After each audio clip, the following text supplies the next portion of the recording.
A plane is forced to return to the airport after a cat attacks the pilot. A karaoke singer is fined nearly 3,000 pounds after terrible ABBA renditions sparked complaints. And Indian residents hold a family hostage for feeding stray dogs in the hood. These are the weird stories for Thursday on Weird AF News. I'm your host, Jonesy. We do 3 weird news stories from around the world. That's what Weird AF News is all about. I'm glad you're here. Oh, also, I record in a closet.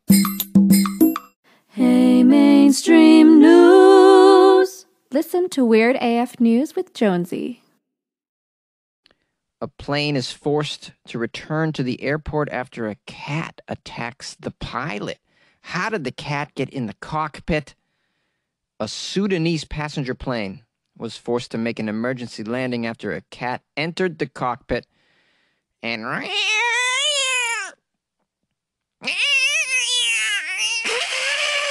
attacked the pilot. That was my cat sound effect. It was pretty good. I've been working on it. An investigation by the Sudanese airline found that this kitty climbed inside the aircraft while it was being cleaned or checked while parked in a hangar. Was it a stray cat that got in there? Or did it belong to some passenger on the previous flight and they forgot to put it in the bin? They forgot to leave with the cat? It is not known what happened to the cat or if it had an owner. They don't even know if it had an owner, this poor cat. It's not the first time a cat has caused havoc on a plane. In 2012, a feline escaped from its carrier on a plane in Canada, where some animals can actually travel inside the cabin. According to the National Post, this kitty named Ripples got into a panel in the cockpit, causing a delay of 4 hours. They had to disassemble the entire cockpit to get to the cat, apparently. Wow. Cats can really mess up your plane, apparently. In 2015, a flight attendant had to catch a cat on a Delta plane in the USA after it escaped its box. This has got to be pretty freaky if you're a pilot and you're doing your thing and then just some cat just falls on top of your head or just starts scratching at your shins. Like, where did this cat come from? You always would assume that it just belongs to one of your passengers that's flying, you know? It's like, because, I mean, if this is a support animal, these emotional support animals you can bring on to the plane these days, I mean, this is originally when I saw the title of the story, I just assumed it was an emotional support cat that got loose from its little box, then somehow made its way inside the cockpit to harass the pilot and co-pilot. The cat's like, I don't want to go to Bermuda. You turn this thing around. I don't want to go to humid places, okay? I'm a cat. I don't like humidity. But no, I mean, they don't even know who owned the cat, if the cat had an owner. They say it most likely climbed aboard the aircraft while it was in a hangar the night before the flight, they say. Luckily, no serious injuries were reported after the cat went buck wild inside the cockpit. It's unclear as to what happened to the cat once the aircraft landed, as a matter of fact. And I think we all want to know the state of affairs with the cat because we want to make sure the cat's okay. Although I'm not a huge fan of cats, I don't want the cat to be, I don't know, just executed for interfering with the flight and causing delays. People are late to their events in life.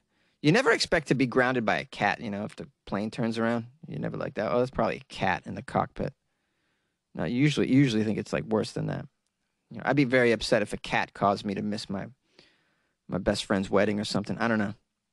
I mean, you don't know the fallout of this delay because of the cat.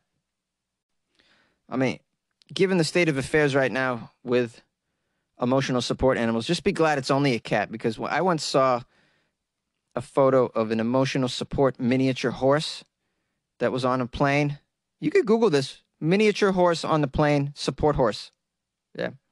I mean, imagine if that thing went buck wild and went into the cockpit and just kicked over the pilot and the co-pilot, just whacked it unconscious, everybody. I mean, then you got a big problem on your hands there. That's why we got to really limit the size of the emotional support animals. Like, you shouldn't, a cat's okay. Maybe a small dog's okay. But when you get into the small horse category, that's when we need to put a cap on it, I think. I don't want to see no, like, emotional support mongoose or honey badger or, like, a miniature camel. Your emotional support, mini camel, that shouldn't be allowed on a flight. Do you guys object to this? Call the show, 646-450-2012. That was a very strange place we took this story. A karaoke singer was fined nearly 3,000 pounds after terrible ABBA renditions sparked over 150 complaints from neighbors. A terrible karaoke singer was fined 2,748 pounds by the London Council after torturing the neighbors with his renditions of ABBA and Dolly Parton hits. That would really piss me off too, actually. Just somebody singing loud ABBA at every time of the night. Ooh, I would definitely call the police on this person. Terrible ABBA coming next door. Take a chance on me. Take a chance on me. Yeah, take a chance on the cops coming to arrest your ass. There's something in the air tonight. You're going to jail, Fernando. What's that other hit? What was the big hit that ABBA had? Dancing Queen. Lana. Oh, that song's so annoying. I would hate to hear that live early in the morning, really loudly in my hood. Dolly Parton hits I'm not too familiar with. I don't know what she's doing. She was in the news lately for something. I don't know what it was. Something about the vaccine. Jason Harvey, this is the guy with all the complaints at karaoke. Jason Harvey's singing his damn lungs out in this London neighborhood. He's age 50. That explains his taste in music. He's triggered 150 complaints with regular parties at his Romford home. Oh, this guy throws parties. I don't know how you get people to come to your house if what you're doing is singing ABBA. Guys, want to come to my party? Well, okay, Jason. What's going to be going on over there? I'm going to be singing Dolly Parton songs. Yeah, I think I'm going to pass on this party, Jason. This doesn't sound like much of a party. Also, it's COVID, and we're not supposed to really gather, so I think karaoke parties are against the law, Jason Harvey, age 50. Jason don't care. He also embarked on late-night DIY sessions, a court heard. DIY sessions, what does that mean? Do it yourself. What was he, making arts and crafts at his home? Was he building a karaoke machine? Let me show you how you build a homemade karaoke machine, and you can sing ABBA all day long for free. Harvey was prosecuted by the Barking and Dagenham Council under the Environmental Protection Act. Well, I guess noise is part of the Environmental Protection Act. That makes sense to me. You want to protect your citizens from noises. Why can't somebody protect me from the sounds of helicopters all the time in Los Angeles? That should be under the Environmental Protection Act. Stop these police helicopters from flying. It's like they go to a crime scene. The crime's already over. The helicopter's still there for an extra 2 hours, just hanging out. Why? Drive away now. The crime is done. Go away. You know, what are you hanging out there? What are you doing? This guy was ordered to pay a lot of money, though, in fines, plus costs. He was ordered to pay also a victim surcharge. I guess that's directly to the victims. Hey, guys, sorry for my bad singing. Here's the check. A neighbor in Wood Lane, who did not want to be named, said, It's been a nightmare. I dreaded Saturday nights. It was so loud and his singing was quite terrible. Another neighbor said, It's like having a disco below you, you know. It's not just him. He has guests as well over. And they sing as well, if that's what you can call it. They sing at the top of their voices as well, if that's what you can call it. Jason Harvey was issued with a noise abatement notice in 2019 for the same kind of shit. But he continued with the parties. Man, this guy just insists on singing ABBA with his friends. I don't know how they put up with him. Noise officers received specific complaints about renditions of Dire Straits' Sultans of Swing. Ooh, I love Sultans of Swing. We're the Sultans. That's a pretty good song, actually. I've never seen that done at karaoke. I would give Jason props for choosing Sultans of Swing. He also likes to sing New Order's Blue Monday, which I believe is a sad song. And Kenny, oh no, not this song. This is why he should go to jail. He likes to sing Kenny Rogers and Dolly Parton's Islands in the Stream. That's a living hell if that song's just being sung over and over again, right on the other side of your living room wall or your bedroom wall. Mr. Harvey claims he respects his neighbors. No, you don't, Mr. Rogers. Mr. Harvey, I'm sorry. You don't, Mr. Harvey. You don't respect your neighbors because you sing Kenny Rogers and Dolly Parton's Islands in the Stream on a loop. You don't respect your neighbors. The noise was only on Saturday nights, really, when I fired up the old karaoke machine, he says.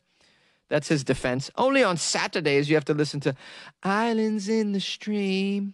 That is too many nights of the week to listen to that song. One night a week is too many. I think I've told you guys the story where I sang karaoke in my bedroom in New York City for a while.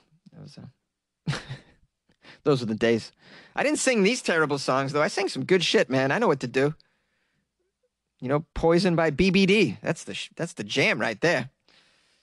It's driving me out of my mind. No doubt it also drove my roommate out of his mind. You like podcasts? You're listening to my podcast. Maybe you thought to yourself, I'd like to make a podcast. Too difficult. No, not with Anchor. Anchor has free creation tools that allow you to record and edit your podcast from your phone or your computer. Anchor distributes your podcast to Apple, Spotify, Stitcher, and more. They have advertising integration, so you can even make a little money off your podcast. Everything you need to make a podcast in one place. Download the free Anchor app or go to anchor.fm to get started. And good luck with your podcast. Good luck with your creation. Good luck with your life, man. Residents in India hold a family hostage for feeding dogs. Is it even legal to feed strays? That's the question that they ask in the title of this story. It's a shocking incident, they say. Ooh, shocking. A residential family of 3 in Gurugram was held hostage in their car after neighbors objected to the family's habit of feeding all the stray dogs in the area. The incident occurred in the Vatika 21 Housing Society complex on Monday night. Residents of the complex alleged that the family fed stray dogs inside the society complex. They also say that the dogs were a safety hazard and that they had bitten several children in the complex. On Monday night, a dog lover, his wife, and his 3-year-old daughter were returning home in their car when the residents surrounded them.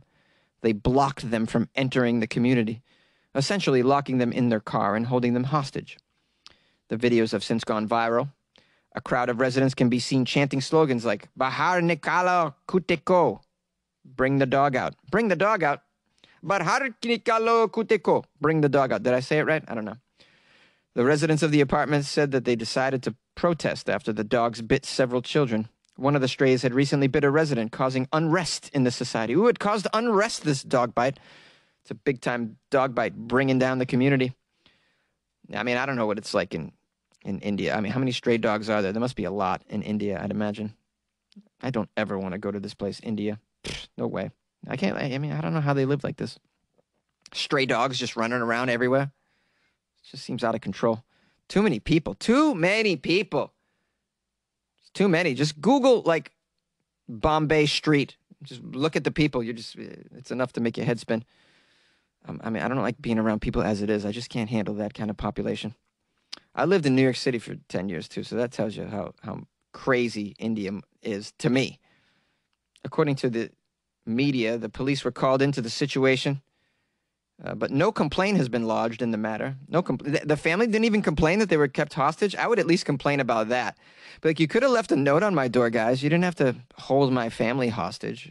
You could have just knocked on my door and said, we'd like to have a conversation with you about feeding those stray dogs, man. We disagree. Look my child was bit in the face by the stray dog that you fed. You recognize your food? It's on my child's face right now. It's bit into his face forever. So apparently this story sheds light on a much bigger question, and that question is feeding stray dogs illegal? I don't know. Is it illegal in India? I don't think it's illegal in the United States. It says, if not, what recourse do animal lovers who care for stray animals have when faced with opposition and attacked for feeding the dogs? I tell you what you do. If you want to feed a dog, you get your own dog. Just go get a dog. It's not difficult. I'd imagine in India, they're giving the dogs away. Okay? They might be eating the dogs too. I'm not sure exactly. Oh, Jonesy, how could you? I'm so sorry. No, I don't even know. I don't know if they eat dog in India, but I'd imagine they might. They might. It sounds like there's a lot of stray dogs in India. This is my point. You can probably get your own dog for pretty much nothing. No cost in India. It's not going to be a problem. You want to feed dogs? Get your own dog. Get a few dogs. What do we care? Can't be just feeding all the strays, though, if the strays are biting people and the strays are carrying diseases, right? Have the strays had their shots? Probably not. Did the strays have COVID? We need to find out what's going on here. What are the quality of the strays in India? My guess is not good quality dogs at all. Pretty scary dogs. They probably look like dogs from the Walking Dead TV show. They're probably like half zombie, is what I'm saying. Now, going further down in the article, it does say the Animal Welfare Board of India released a circular in which it said that there was no law against the feeding of the street dogs. This is what it says. There is no law that prohibits the feeding of street animals. Citizens who choose to do so are in fact performing a duty cast upon them by the Constitution of India of showing compassion for all living creatures. Okay, so they kind of link this to like morality in some way, like in your duty as a citizen of India per the Constitution is to show compassion to all living creatures. So if you see a dog that's a little mangy and looks skinny and hungry, you might want to, give it some Twizzlers. I don't know. What do dogs eat in India? Jerky? I don't know. What do you guys think? Is it okay to just feed all these stray dogs? Imagine like there's packs of them. That would piss off the neighbors, right? But again, you can't take your neighbors hostage. That's still not okay. Absolutely not. Call my show, 646-450-2012. Oh, look at that. We're doing cat stories. We're doing dog stories. I got your pets covered, guys, on Weird AF News. No worries. Weird, baby, weird. That's how I like my news. And the sun comes like a god. Anyone know this track here? Call the show and tell me if you know what track I'm fooling with right there. The phone number is 646-450-2012. You can email me, funnyjones@gmail.com. Sorry, I lost my breath there. That's called effort, guys. Get with it. I want to thank everybody who sent me articles. It's been tremendous. A lot of great articles.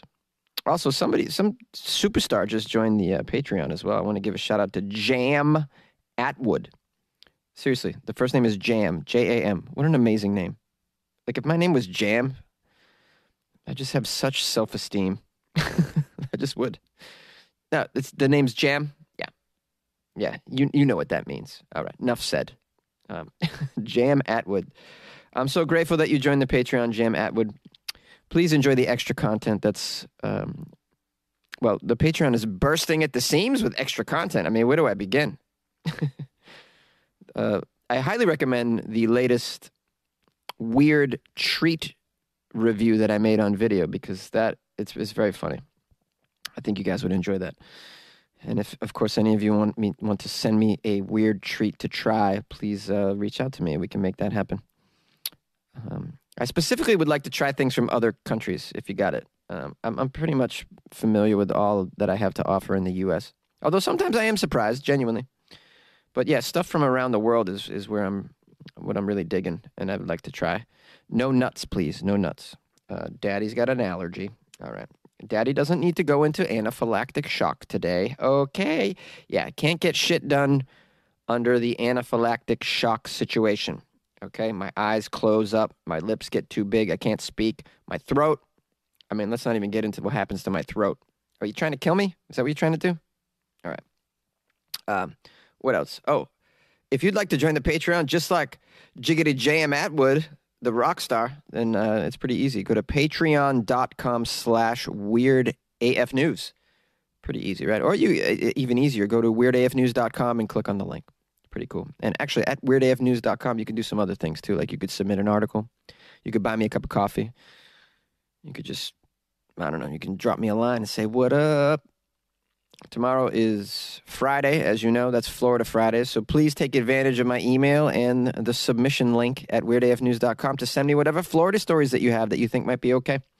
Please make them fairly recent. I know you guys like to send me stories out of Florida that are very, very weird, but they're from 2014. So I can't really, that doesn't really help so much. Although if I run out of Florida stories, I'll have to just dip back into the archives, get those classics. You know the classics? You guys remember the one about the guy on bath salts that ate someone's face? Those are the kind of classic Florida stories that I might have to go resurrect if I run out. I have a feeling I'm not going to run out, though. I think Florida is always on full tilt weirdness, so I don't think I'll ever run out of the material. But yeah, if you come across something that's fun from fairly recent, please send it to my email. Or you can send it to me on Instagram as well, @FunnyJones. You could tweet it to me, @FunnyJones as well. I'm going to publish a couple calls after this, so please stick around, and I'll see you tomorrow on Florida Friday. Jonesy, my name's Adam. I kind of found your podcast by pure luck. I was looking for news sources, and because the title of your podcast is Weird AF, it just showed up, Weird AF News. At any rate, I'm glad I kept listening. I mean, at first your style was a little too slow and low for me, but you picked that up, especially today. I felt necessary to call you to let you know. But I really dug your joke today, your bit about Mr. Potato Head. That shit was funny, especially where I actually broke down laughing out loud was where you went into how Mr. Potato Head stores everything in his ass. That was great. That was that crazy out of the blue left turn that I did not expect that made me laugh. That was great. Keep it up, buddy. Hey, Jonesy. This is Finn. I would like to inform you that the words you said today on the podcast were extremely anti-transgender and anti-agender. I will listen to tomorrow's episode and give you a chance to explain yourself. But if you do not, and you confirm that you are anti-transgender, anti-agender, I will stop listening to Weird AF News. Understand? Okay. Good. Bye.